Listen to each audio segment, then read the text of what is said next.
Good afternoon, everyone.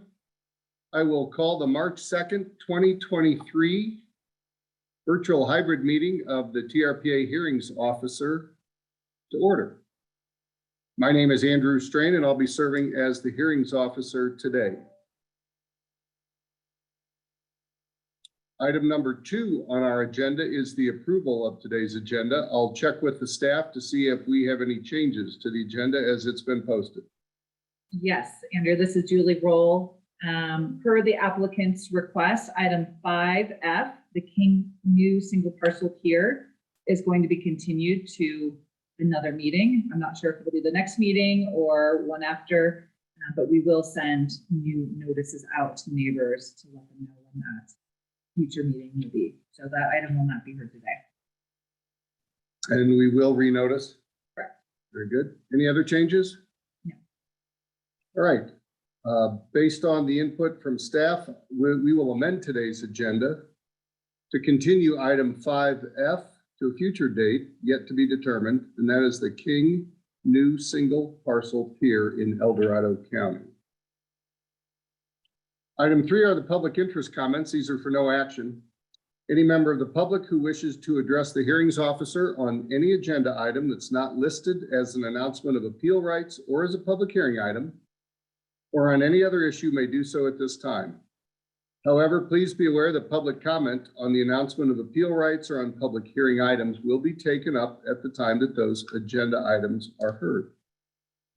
The hearings officer is prohibited by law from taking immediate action on or discussing issues raised by the public that are not listed on this agenda. Item 4 on the agenda is the announcement of appeal rights. Any decision of the hearings officer is appealable to the TRPA governing board within 21 days of the hearings officer decision. The application fee and the appeal application can be found at the TRPA website. Let's move on to item 5, our public hearing items. The first item, item 5A, is the Del Asta Land Capability Challenge. I believe it's located on Highway 89. Correct. In El Dorado County, the assessor's parcel number is APN 017-061-003, and the TRPA file number is LCAP 2022-0281. Julie Roll is our planner for this item. Julie, will you please begin? Sure. So this is a land capability challenge, as Andrew stated. The parcel right now is vacant and it's verified as all class 1A and class 1B. And the staff recommendation is to reduce the class 1A and 1B and add class 2, class 4, and class 6. It's a large parcel. So this project was reviewed on behalf of TRPA by Phil Scholes, who was one of our soils consultants, and he is on the line, and he said he may be muted. He's trying to be on the line. You can unmute him.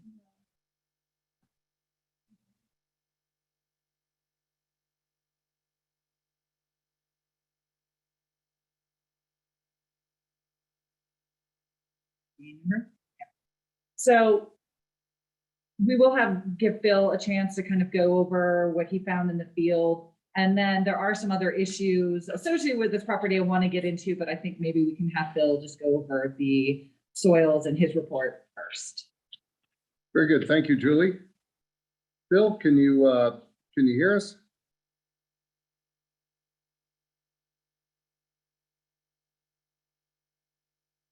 You'll need to dial *6 on your phone.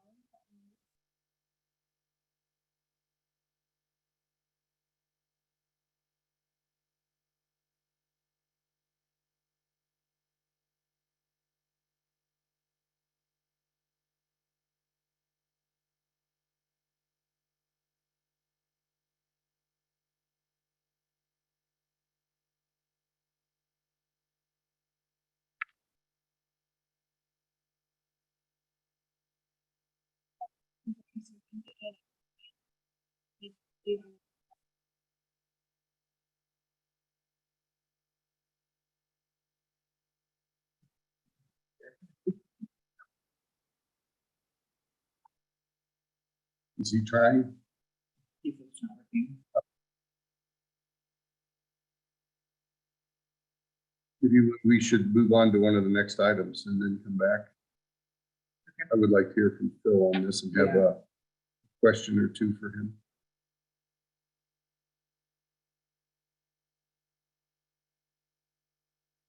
All right, let's try one more time, Phil. Are you, can you ring in, or can we hear you?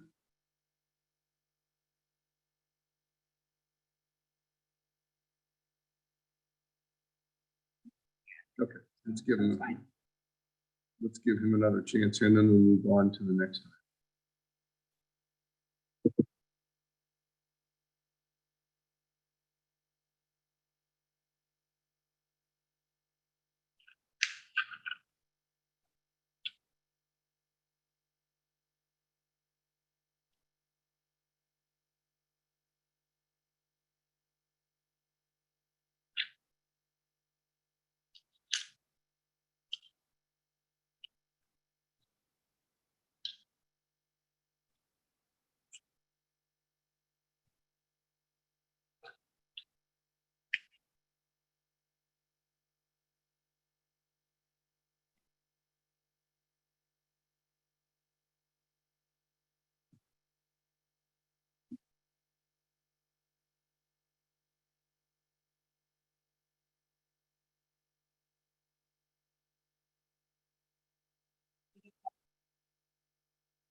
Can you hear me now? Well done, good. You can hear me now? Yes, we can. Sorry about that. All right, Phil, if you can please give us a summary of your field work and your recommendations. Yes, sorry about the technical difficulties. No problem. We did a land capability challenge that involved 4 test pits on the property. Well, they were auger holes because the site is relatively inaccessible for a backhoe. And there's large portions of the property that are over 30% slopes. So the field investigation focused on slopes from 0 to 16 and 16 to 30%. We found that there were only a few areas that were under 16%, but they did not match the soil survey for what was mapped there, which is a Cagwin rock outcrop. What we did find was a deeper version of the Cagwin soil, and it's what we have known in the new soil survey as the Cagwin series, where we can auger or dig down greater than 40 inches and find that in this case, we did not encounter bedrock at any of our pits or auger holes. So in accordance with the Bailey land capability system and table 4 within that document, we concluded that the soils that were 0 to 16 and 16 to 30% were an unnamed soil. And so those were class 6 and class 4 respectively. There were also several stream environment zones that had been previously identified, and the field investigation found that they were a little bit narrower than what was previously identified. What qualifies an area as SEZ was the vegetation. So they were often the drainages and then halfway up the sides of not the channels, but the slopes.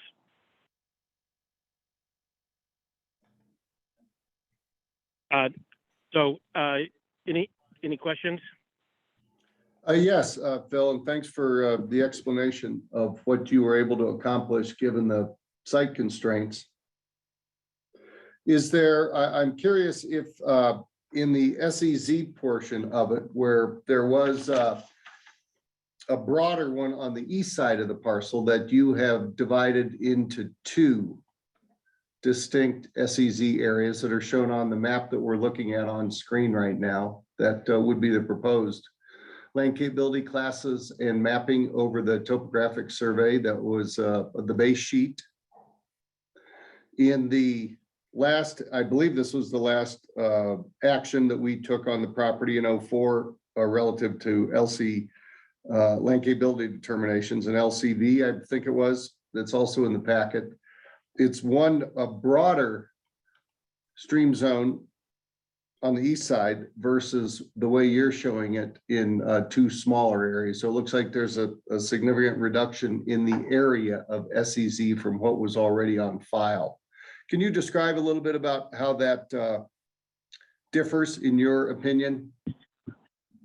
Well, I don't know the exact basis that the original LCV drew those SEZ lines, but on this particular site, the SEZ is readily apparent by sort of a change in slope. So it's going from steeper to maybe a little bit flatter. And it's, areas that are dominated by vegetation that we consider to be primary vegetation. So it ends up having willows and alder and understories of horsetail and sedges and such. So, our experience has been over the years is that LCVs have often been very generous with their SEZ mapping, and that we frequently refine those during the land capability challenges. So I don't have a good answer. I just, the time that they typically spend on site for an LCV, might be an hour or two. And in this case, we spend a whole day on site, plus then we spend another 3 days working on analysis and reports and stuff like that. So I think it's just, attention to detail is the primary basis. And it makes sense that what you were talking about, the inaccessibility of it, led you to adapt the investigation methods from the kind of the normal backhoe test pit to hand augers. Yeah. It sounded like they were pretty easy to do. Let's go down a couple more. Well, I don't always indicate that. It may take 3 or 4 attempts to auger a hole, because if you hit a rock much bigger than about 2 inches diameter, then you have to start over. So it's almost luck sometimes that we're able to auger down to 50 or 60 inches, but we're sort of accustomed to that. For the SEZ, it actually wasn't necessary to do any augering, because what was defining the SEZ on this particular parcel was the vegetation community, which often actually was a little bit higher in elevation than where we would expect to find a high water table, for example. Yeah, that was my question, is the reason, your logic behind not completing. I understood that soils were also a component of an SEZ determination in many cases.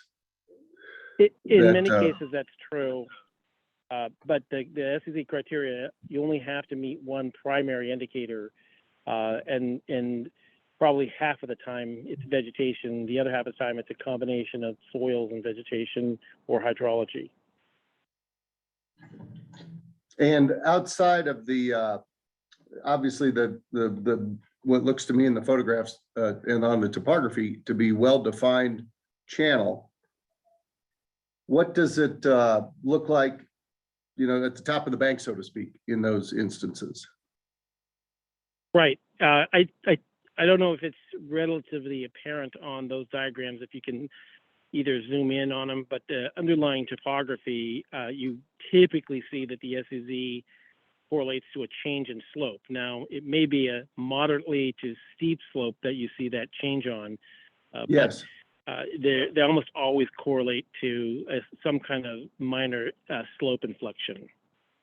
Agreed. I was curious if you have any recollection or field notes about what the vegetation is doing up on top of the bank there, and whether it was one of those SEZ type of plant communities or species.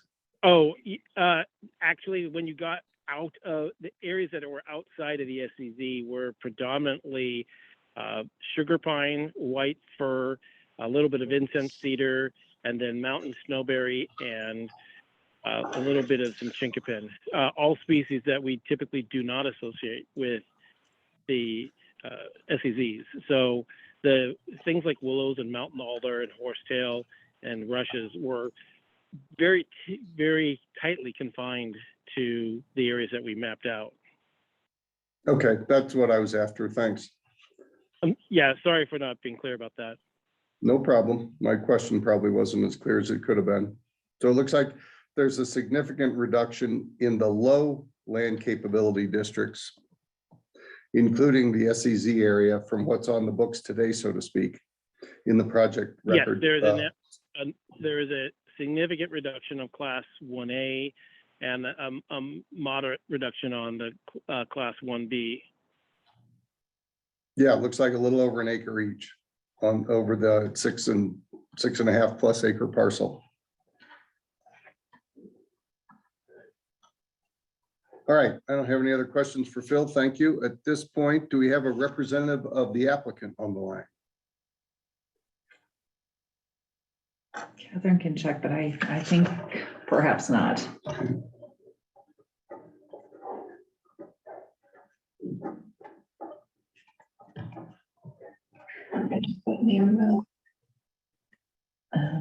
Stephen Delosta. Okay, no, we do not. Okay, we've checked in our online portal and don't. Yeah, I spoke with him prior to the meeting and he indicated that he was not able to attend on Zoom. Okay.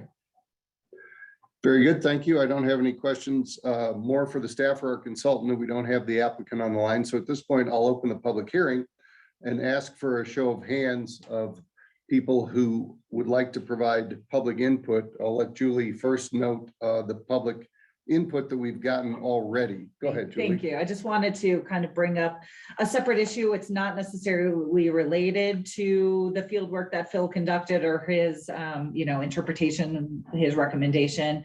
But a few months back, actually, we had some comment brought forward from the law offices of Greg Lean just about the property in general. And I think Mr. Lean is on the line, so he'll be able to speak to his comments once we open the public comment. But I just wanted to give a brief kind of overview of the issues that we're looking at. So as I previously stated, that the property was originally verified as class 1A and 1B. And then I believe it was a previous owner actually transferred off most of the potential coverage from the site back in 2011. So that was based on the 1A and 1B designation. So there is a little bit, I think about 700 square feet of remaining potential coverage based on what we have verified today.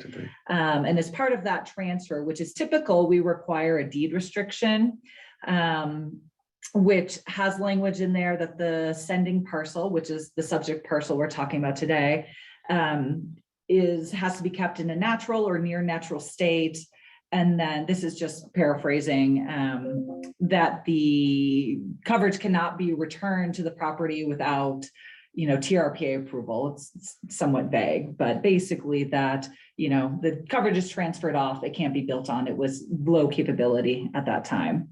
So, based on, these issues kind of being brought forward, we decided that we could move forward with the land capability challenge as kind of a separate, we're looking at the soils and things like that right now, but we're not getting into the potential development of the parcel. That was kind of meant to be kept as a separate issue.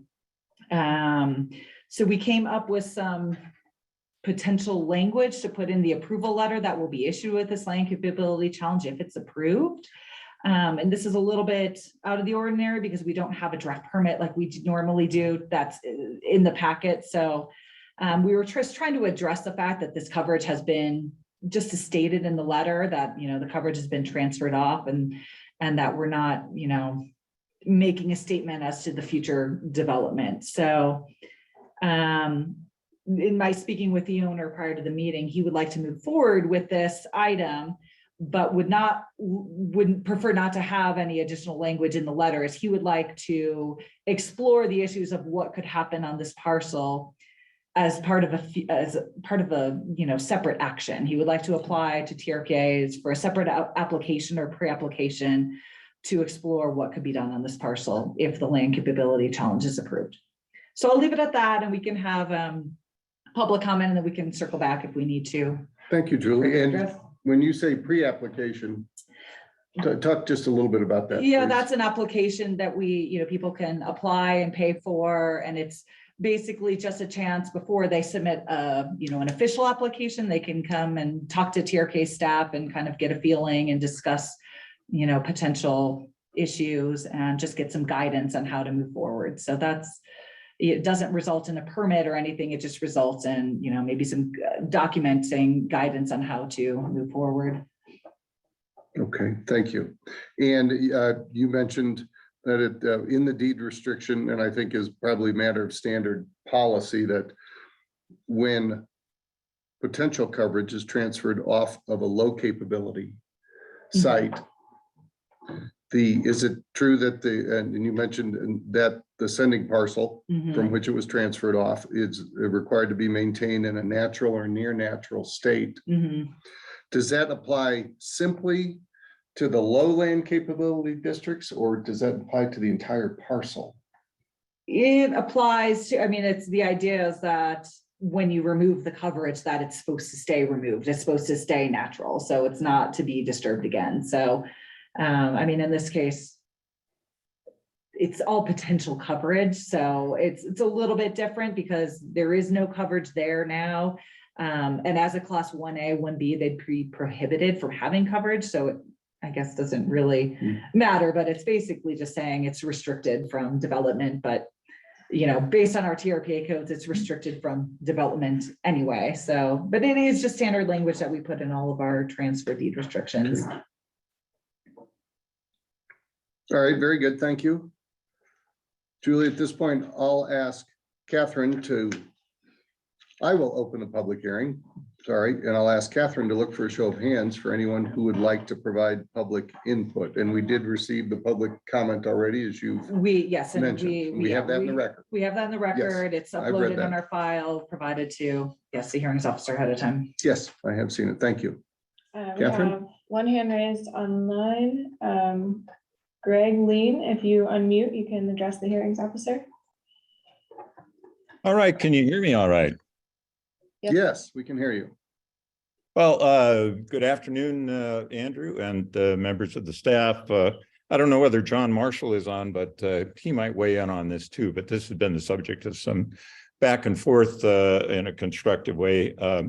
I represent the adjoining owner of the property, the Peter Turner family. And I believe my client is also on today too, along with Abigail Edwards. I think the staff, have you seen the proposed language that the staff has suggested, Mr. Strain? Yes, I have in front of me. Okay, good. So I think that's simply reflective of our understanding of things. And as you can probably tell from the prior correspondence, my concern is only that I don't need to go into a long rendition today. If you are comfortable with that language, and please just be candid with me here, and I'll be quite brief. Are you comfortable with that language as part of this package? Why don't you start, Greg, and then we'll follow up on our end when you're done. All right, let me go very, very quickly and then reserve some time, if you could give me some latitude, because we've got 1 minute and 47 seconds left here. But basically, the prior owner, Kevin Lawson, hired Sid Davis, who everybody knows, and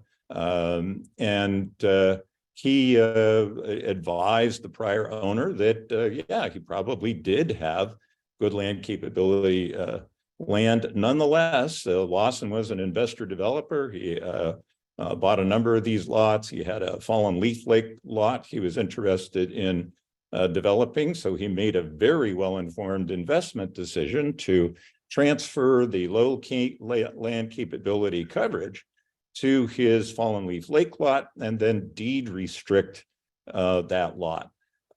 His conduct afterwards shows that he believed it was completely valueless. He let it go for taxes of $17,000, just turned his back on it. And then when DeLosta bought the property, he bought it for that $17,000, again, combined with constructive notice of the deed restriction. So he knew or should have known that the property was valueless and not usable or developable. In other words, everything had been permanently retired. And as you will recall, man, I got 30 seconds left. I better stop there if you're going to hold me to 3 minutes. If I could have a little attitude, I can finish. Go ahead. Yeah, keep going, Greg. We don't have a big crowd here today.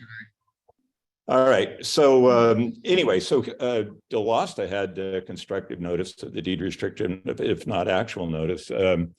And so, you know, when you pick up the lot for a song, you know the background of this better than most people, Andrew.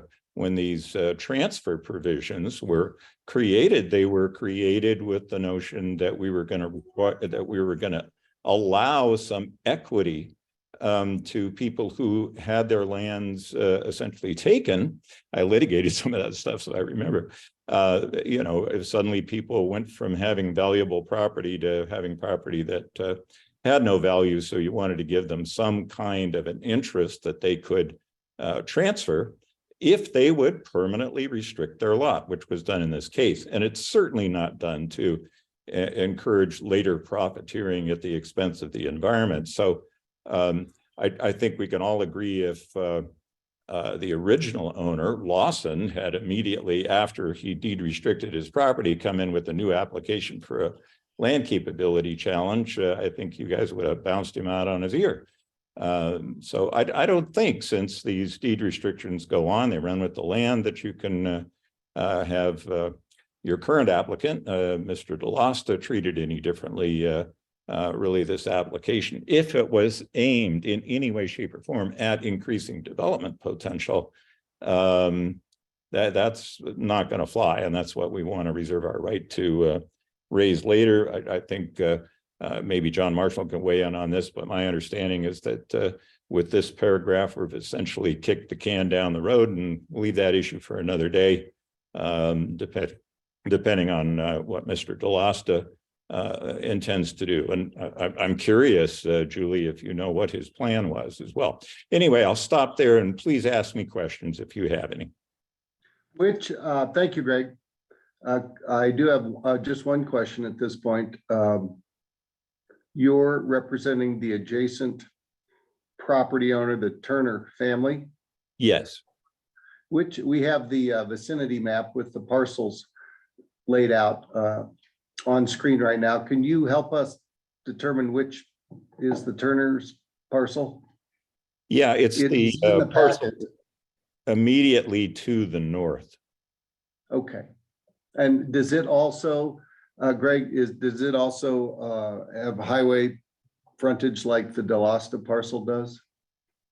It does have highway frontage, but at a much better vantage point. In other words, Delosta is going to have a difficult time, I think, with Caltrans, but my client's lot is well situated for a safe ingress and egress to their own single family home that's existed for many, many, many decades. And there is a home on it. Yes. And they take access off the highway? Yes. Okay, very good. I think we have our counsel on with us today, Marcia Birch. Marcia, can you provide some insider perspective on the issue that Greg has raised? Hello, Andrew. John Marshall has actually joined us because he was the one communicating with Mr. Lean, and I believe he's ready to weigh in. I'm ready to hear from John. Thank you, Andrew. This is John Marshall, General Counsel for TRPA. Really what I'd like to focus on is two different things. One is the land capability challenge, which is before you.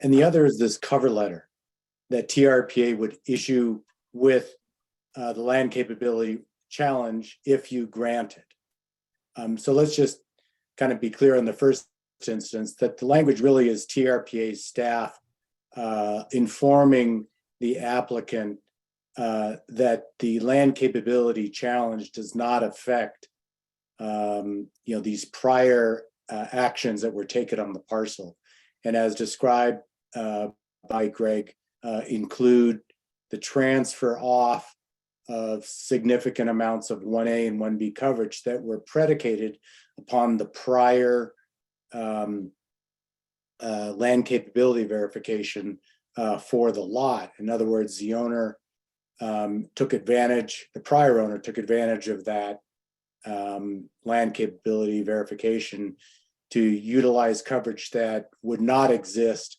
the type of coverage that would not exist if the new land capability verification, challenge had occurred back at that point. And that also then came, because of the transfer, it came with the deed restriction.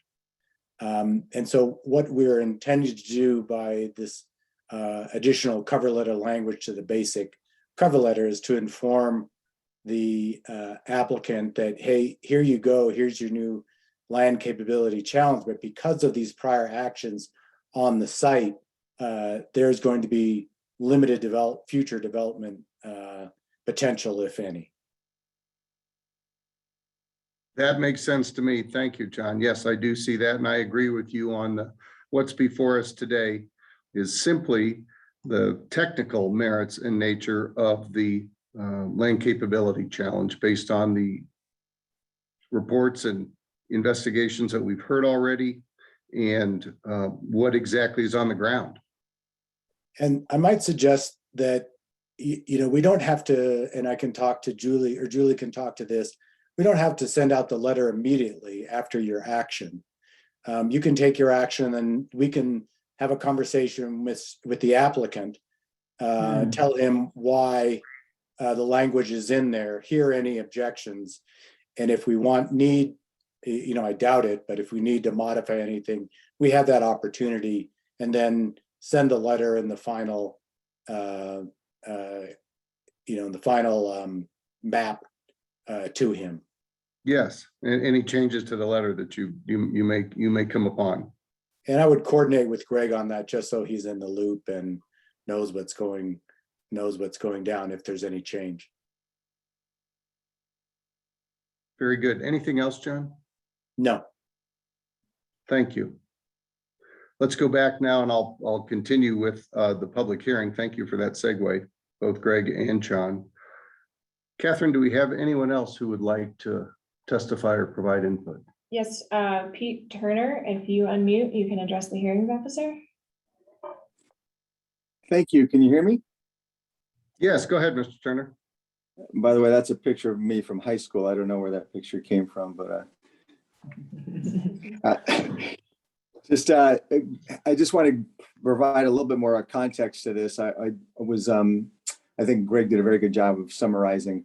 One question I guess I had is that this parcel goes way back in my family, as Greg had mentioned. In fact, I think ownership to the DeLosta parcel goes back in my family to pre-1900s.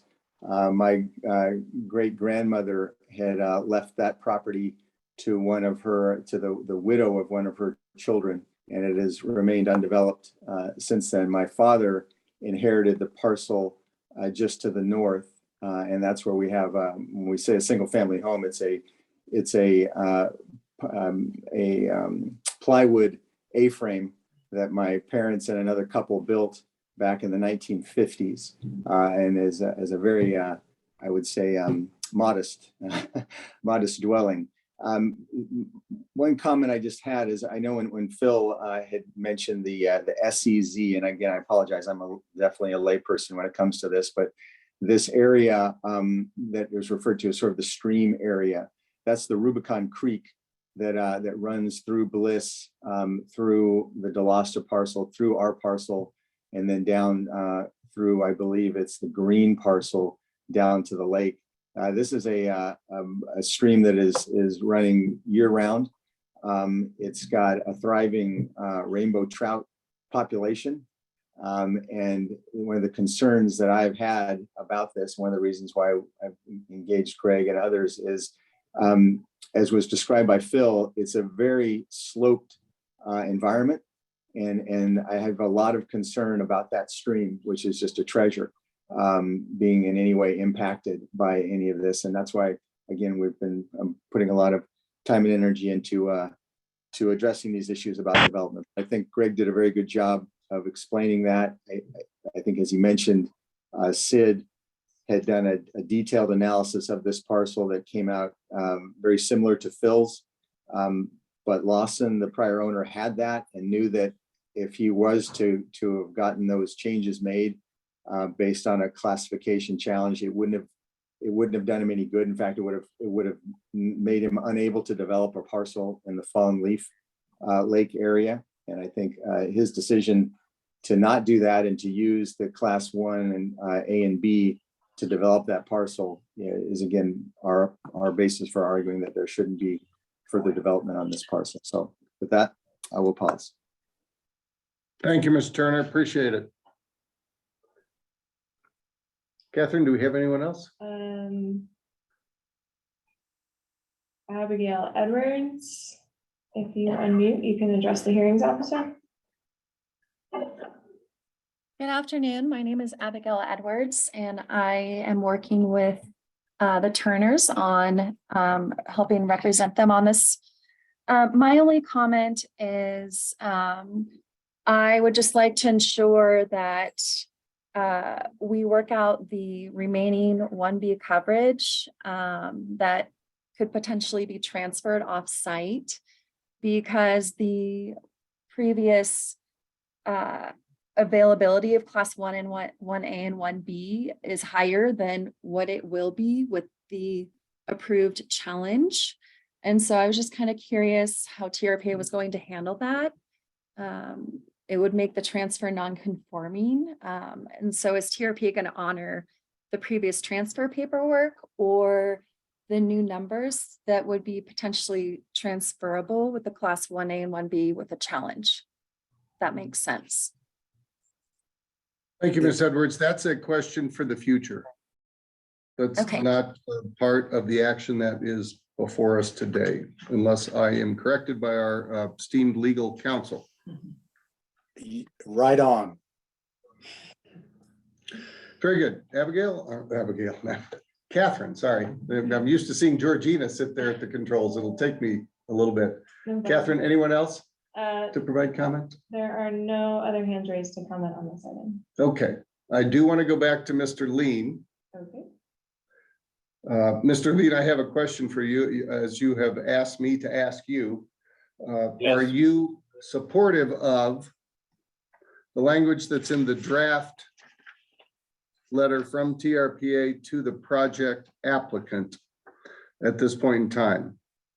Yes, and I want to Comfortable with that? compliment and thank the staff and legal counsel for working constructively, I think, with us on this, and we are in agreement with that language. And I think with one caveat, I guess, if there is a substantial change as a result of the back and forth between Julie and counsel and Delasta, that be done within 21 days, or that our 21 days to appeal somehow be extended to the date of that decision. As I'm understanding it, you're thinking of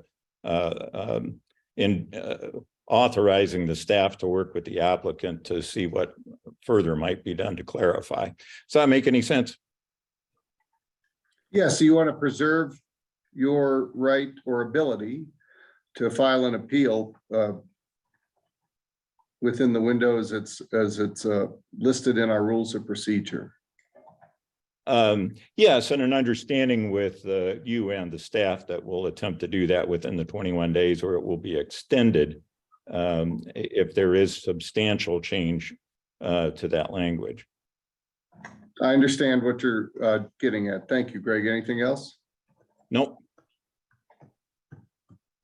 I believe that is the intention of our staff and legal counsel.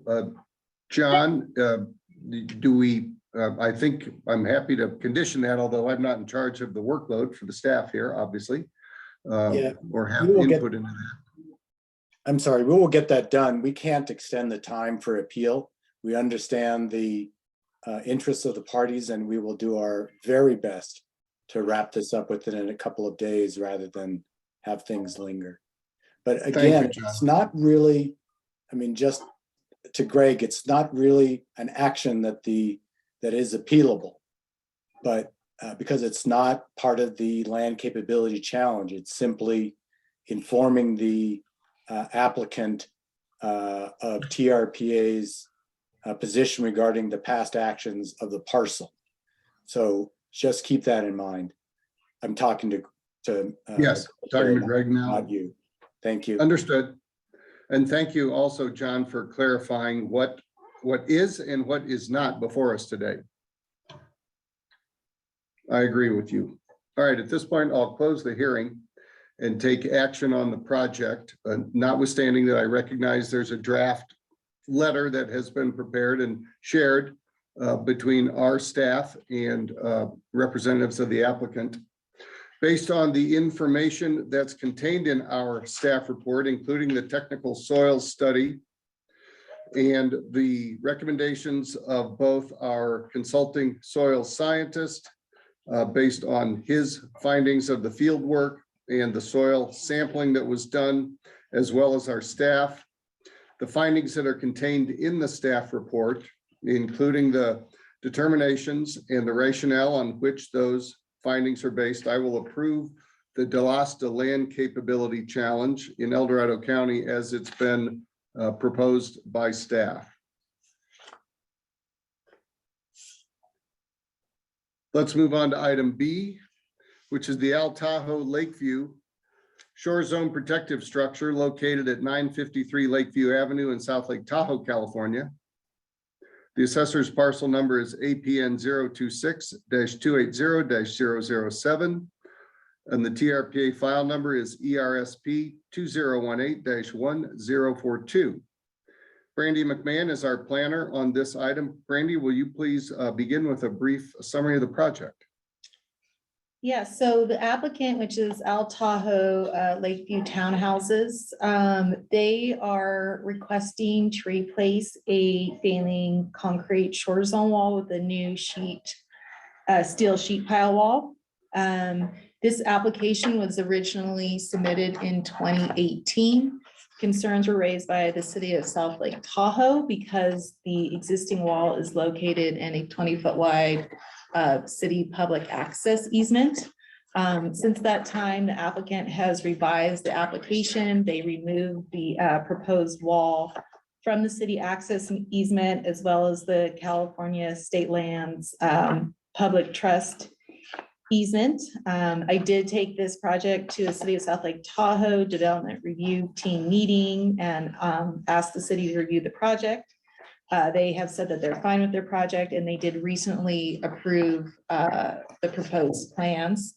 Abby Edwards, who's on the phone today, she is the representative for the project.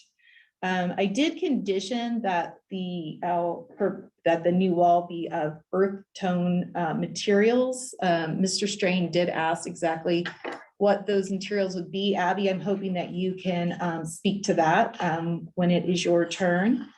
There was also a littoral drift analysis done, and no significant impacts were identified with the proposed wall. So with that, I'm available for any questions. Thank you, Brandy. And when you mentioned this has already been to the city, what permitting or what action do they take on a project like this? A building permit for the wall, and it was reviewed by their Public Works Department. Okay, very good. Thank you. Ms. Edwards, are you still on the line? Yes, hello. This is Abigail Edwards.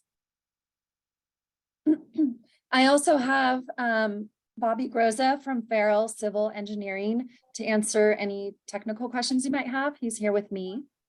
But yes, I did want to reiterate that we did recently receive a building permit for the revisions to the shoreline wall and the improvements. And we also did get a letter of no objection from California State Lands.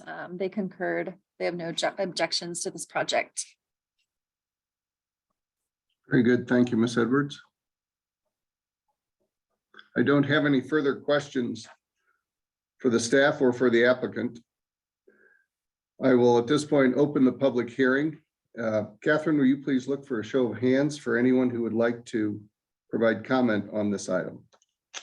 If anyone would like to address the hearings officer on this item, please raise your hand in Zoom by clicking on the raise hand button on the bottom of your screen, or by dialing *9 if you are on the phone. There are no hands raised to comment on this item. Thank you, Catherine. Having no public comment, and did we receive any No. Public comment? Okay, thank you, Brandy. Having no more public comment to be offered, I'll close the public hearing. I have one question before taking action, and either Brandy or Ms. Edwards, feel free to answer it. Has the existing sort of seawall or shoreline protective structure that's been falling apart and crumbling from the photographs I looked at, has that been removed?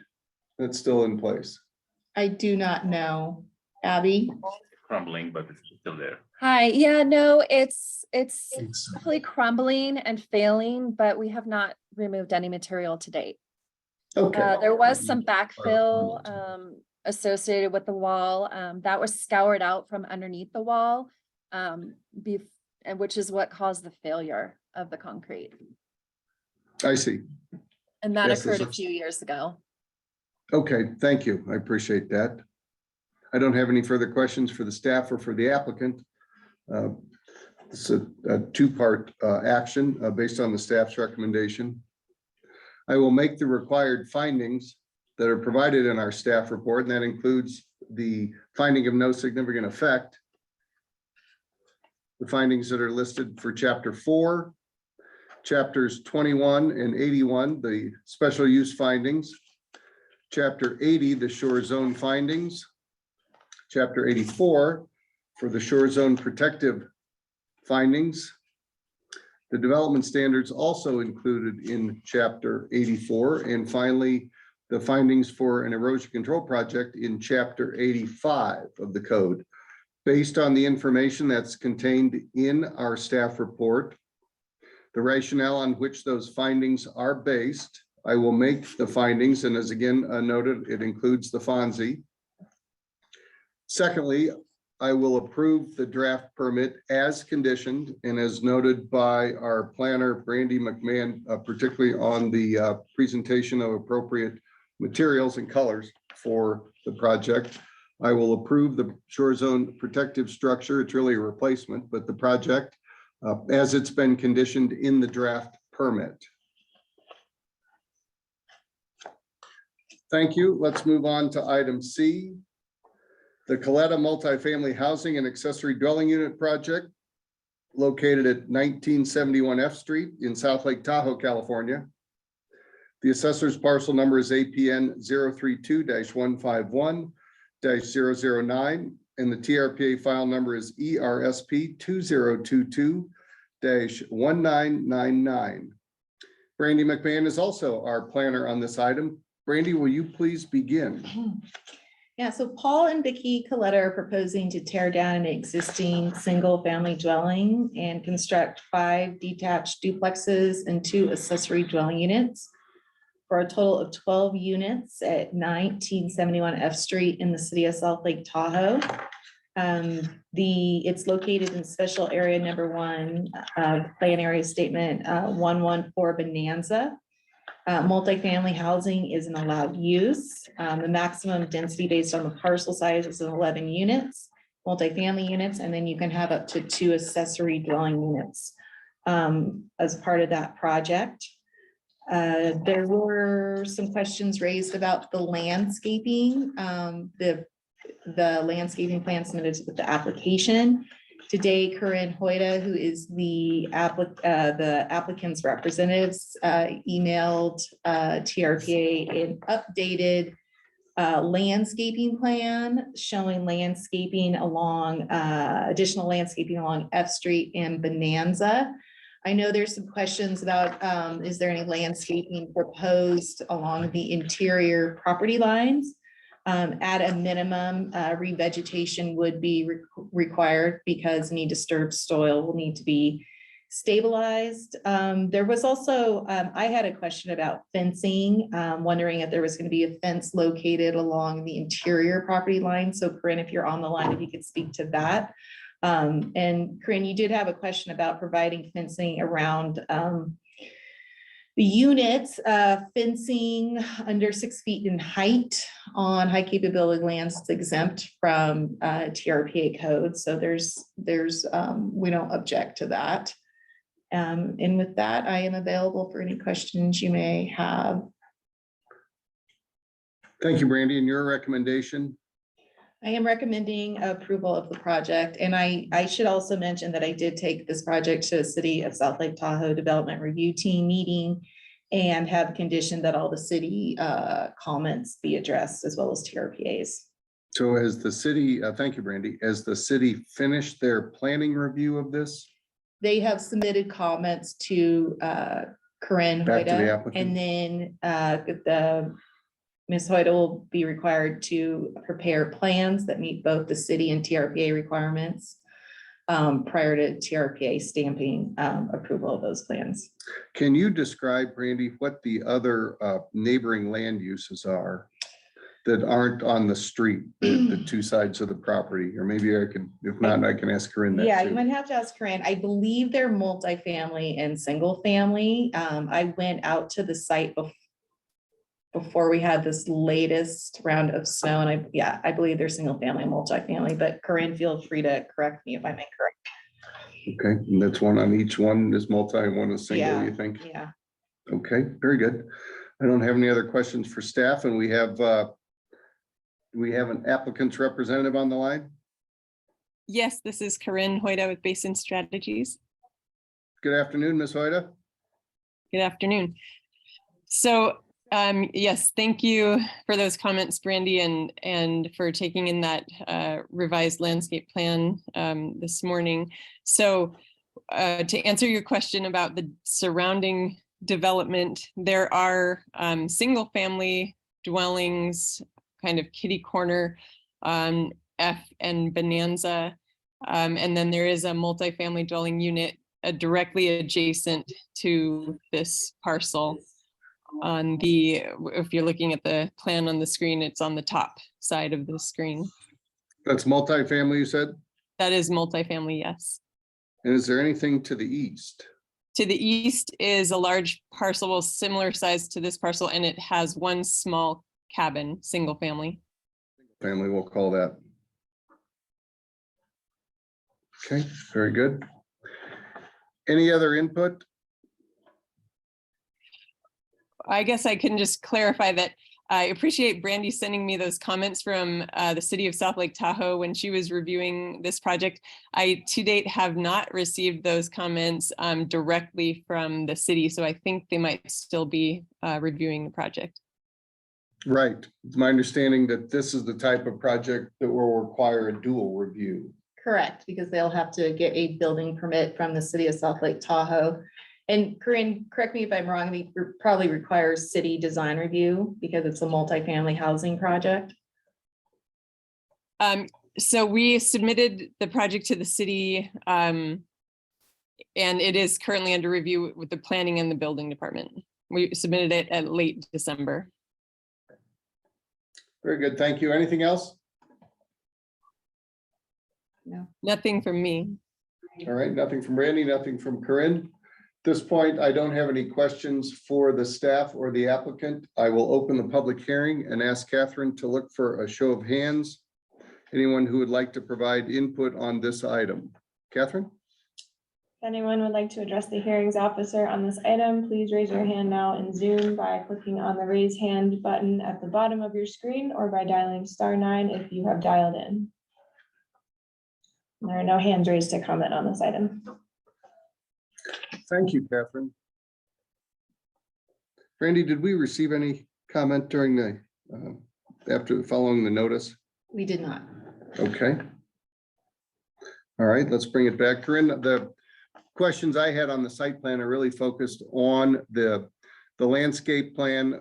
Obviously, the layout is fixed. It's, you know, it's not a big site, and you've, I think, maximized what we can do in terms of residential development on it. And Brandy was able to clarify for me before the meeting how parking for the accessory dwelling units might work, realizing that's a city issue, but nonetheless, we don't want to necessarily create a situation that's going to cause ongoing erosion in this area. But Brandy was able to clarify that under the city's code, Randy will jump in when I veer off course here, that accessory dwelling units are within the right distance from public transit service, which I believe is out on Highway 89 or Emerald Bay Road. it's within the proper distance measurement that they're not required to have on-site parking. Correct. And the city parking requirements are based on state law, California state law. So And that they are has changed. not required to provide on-site parking for the ADUs. However, they also cannot park off of pavement per TRPA regulations. So if they have a car and in the summer or spring, fall, there may be adequate on-street parking. But in instances like what we're experiencing right now with snow, they'll have to find a place to park their car off-street. And it must be a paved area. Okay, and that's a kind of an anyways rule. That isn't anyways rule, yes. Do you have that stated in the permit? I do not. Would you like me to add it to the permit? Yes, please. Okay. Let's just be clear. So we've set expectations. And Corinne, talk to us, please, a little bit about what the plan is. I have the landscape plan. We have it up on screen now. I've looked at it. Also the revised one. What's the plan for the areas that don't show the actual planting of trees and shrubs that are on the plan we have? What's the plan for stabilizing the ground cover consistent with our erosion control goals, and also with, I think in this case, since we are doing a dual review there, the TRPA landscape provisions of the site design portion of the code still apply here? Yes. Yes, the plan is to restore the areas to a natural state to match all the surrounding properties. And there's a vacant parcel across the street on F Street, just to restore to natural conditions and keeping in mind the defensible space requirements. So, and then eventually, yeah, the units, if they so desire, can add landscaping to their preference within TRPA regulations. Yes, it'll obviously be important. I'm probably not telling you anything you don't already know from your experience. That a site like this that's tight from a construction staging and access point standpoint is going to get very compacted during construction, and the way to support and make the investment on landscaping last and worthwhile is to rip and loosen those soils up and possibly supplement them. But that's not an action that's before me today. That's just from common knowledge here in the basin. Is there any reason, this question for Brandy and Corinne, is there any reason that we can't add the landscaping in a similar manner that you've now shown in the revised plan around the other two sides of the perimeter, what looked to me to be the east side and the north side, if north is at the top of the page here? Is there a reason we can't add a number of trees and shrubs along the north that of course are compliant with the fire-wise types of planting? We want to maintain a 5-foot non-combustible perimeter around the structures. And so I'm just looking at the plans. What is the side yard setbacks? How far are those buildings? I can look that up really quick, but so on the north side, the concern would be there are some trees that are to remain, and some of them are smaller than is required to be shown on the plan set. So on the north side, I think the vegetation is pretty sufficient existing, and it would be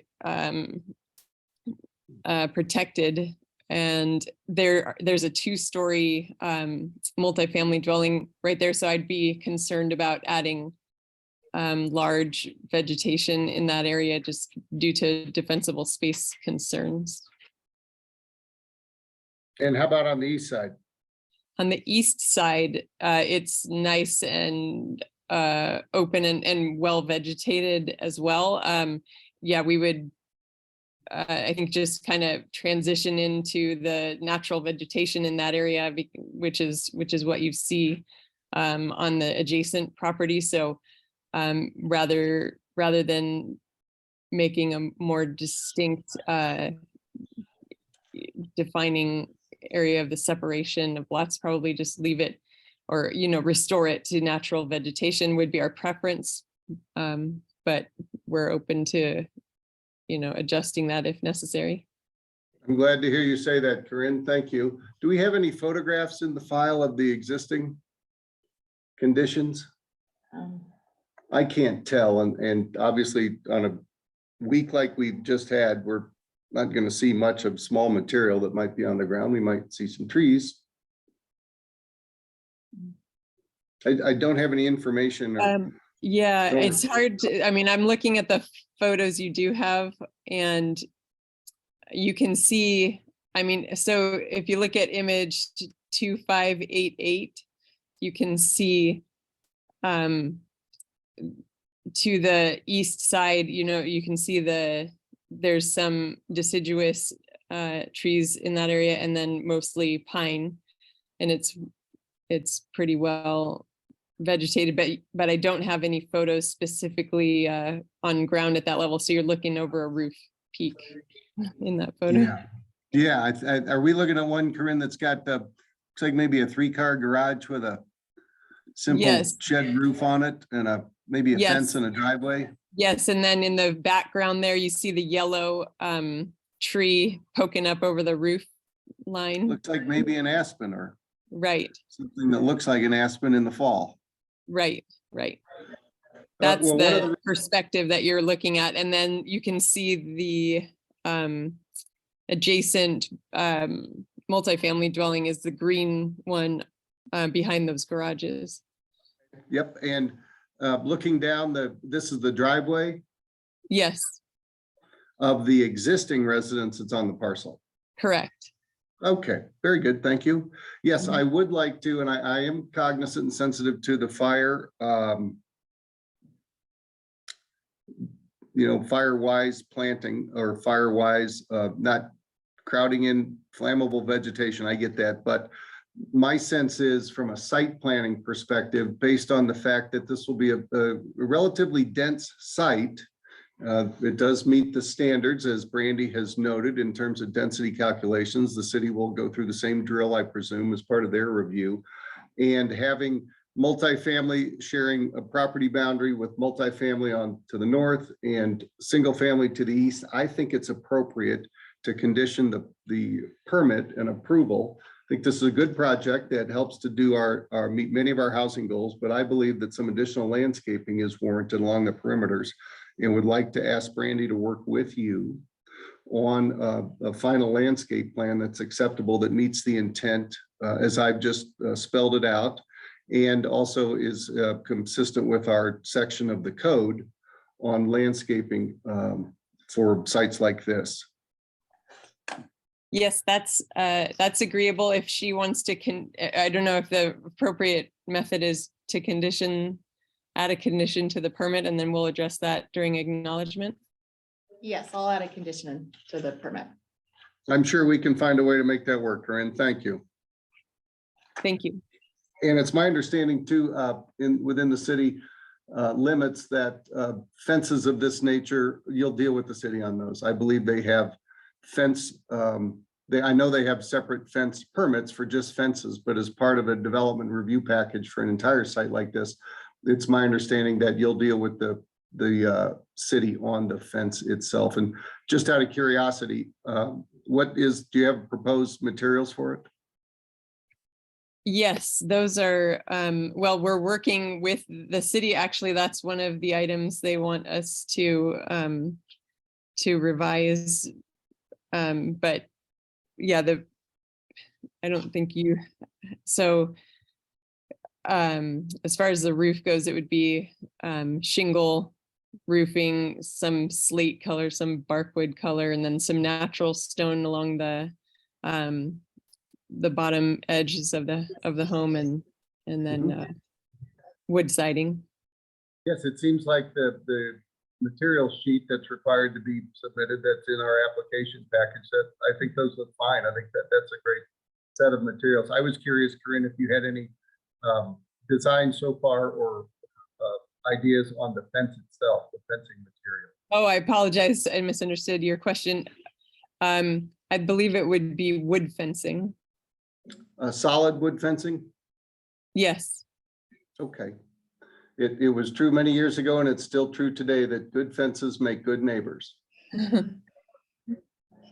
Thank you, Corinne. I don't have any further other questions. Appreciate your willingness to work with us on this project and some of the design details of it. And with that, I will move, it's a two-part action again. The first part is the required findings, and based on the information that's contained in our staff report and the rationale on which those findings are based, and they're found in the staff report. And that includes, again, a finding of no significant effect.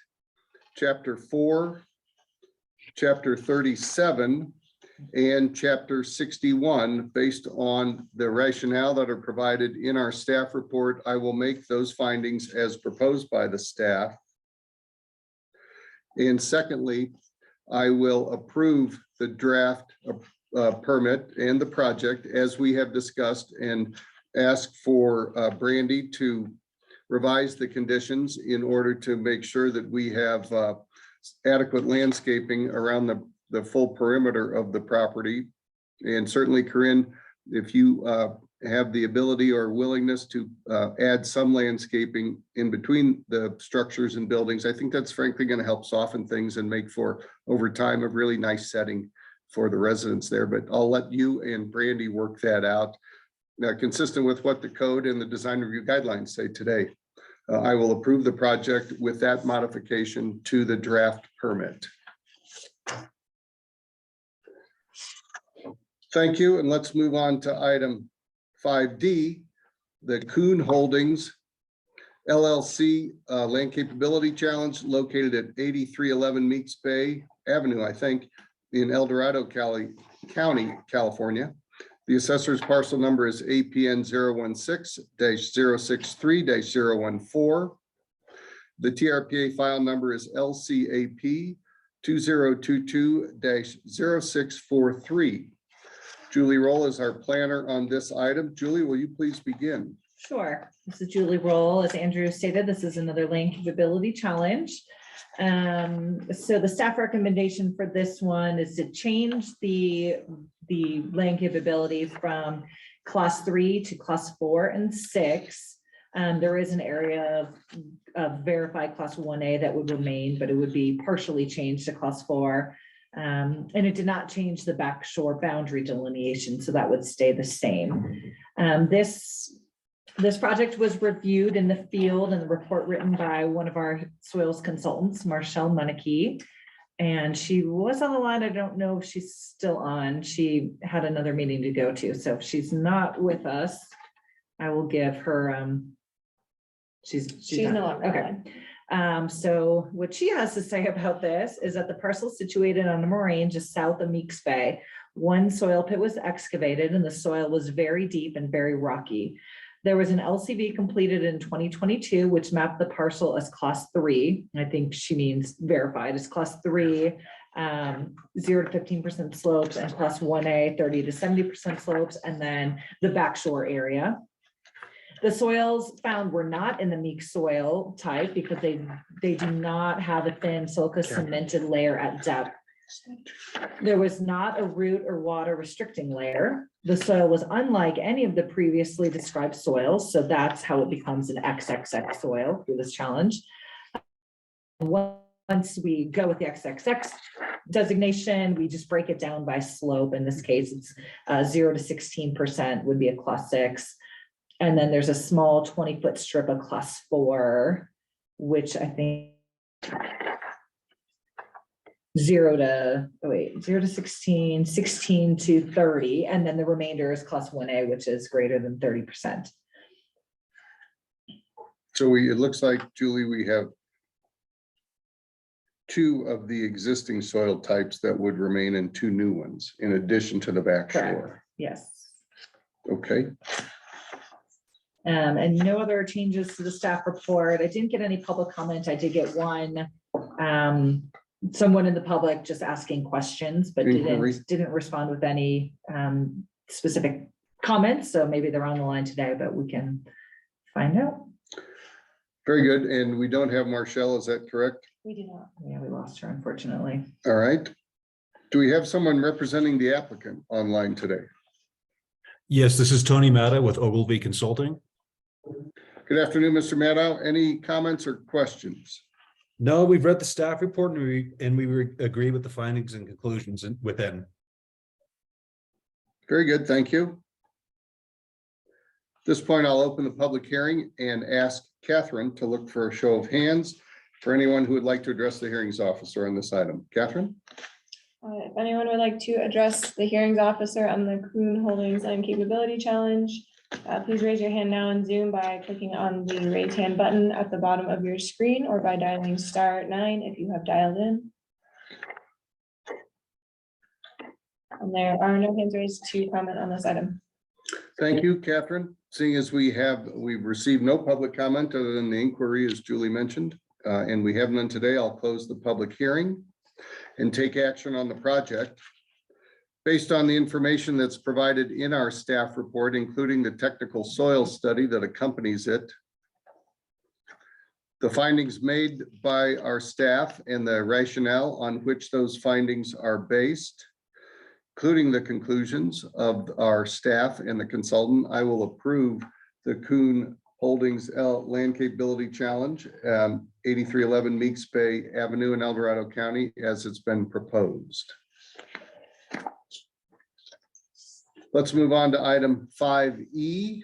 That's the Boxman Land Capability Challenge located at 315 Leota Way in Placer County, California. The assessor's parcel number is APN 085-321-022. And the TRPA file number is LCAP 2022-0701. Julie Roll is also our planner on this item. Julie, will you please begin? Sure. As Andrew stated, this is a land capability challenge. The staff recommendation for this item is to change the existing land capability class 3 to a class 4 for the entire parcel. Again, this one was reviewed by Marshall Monarchy on behalf of TRPA, and I have some additional comments from her. The parcel is situated just north of Blackwood Canyon and north of Homewood. It was mapped as a tillage soil with 15 to 30% slopes. And LCV also confirmed this parcel as class 3 as mapped. One soil pit was excavated on the parcel, and it was found that it was not tillage soil for several reasons. Primarily, it did not have a weakly silica cemented layer at depth or other root restrictive features.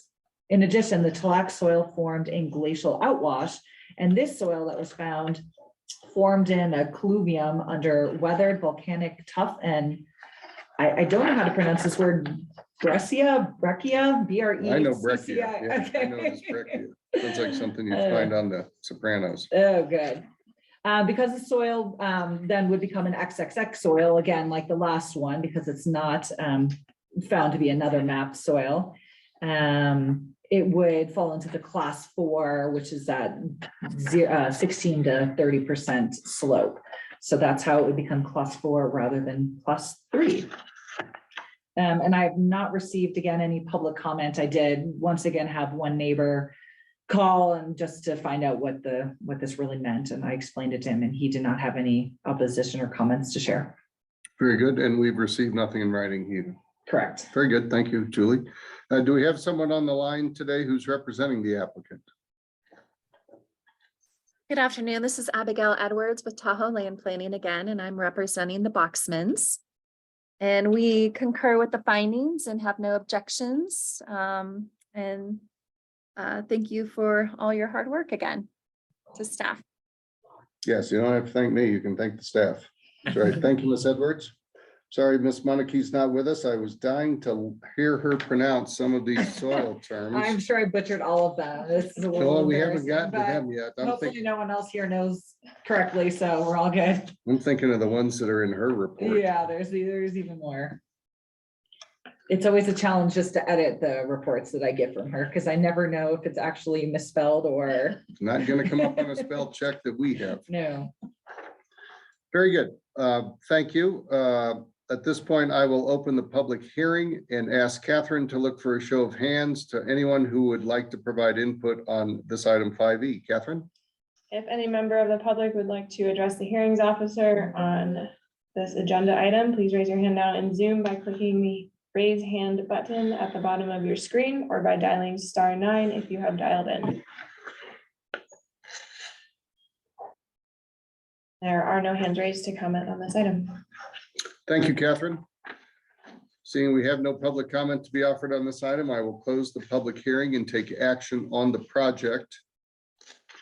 Based on the information that's contained in our staff report, including the technical soil study that accompanies it, based on the findings that are proposed by the staff and the rationale on which those findings are proposed to be made, I will make those findings and approve the Boxman Land Capability Challenge on 315 Leota Way in Placer County, California, as it has been presented and proposed.